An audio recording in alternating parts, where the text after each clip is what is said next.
Golden pain of freedom পুরস্কার জিতেছেন ফিলিস্তিনি সাংবাদিকরা।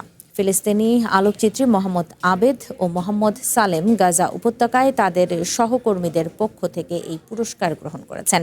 চলতি বছর World Association of News Publishers ওয়ান ইফরা যৌথভাবে গাজা থেকে প্রতিবেদন করা এএফপি, অ্যাসোসিয়েটেড প্রেস এবং বার্তা সংস্থা রয়টার্সের সাংবাদিকদের এই প্রধান আন্তর্জাতিক পুরস্কার দিয়েছে। ওয়ান ইফরা জানায় এই পুরস্কারটি ফিলিস্তিনি সাংবাদিকদের সহনশীলতাকে স্বীকৃতি দেয়।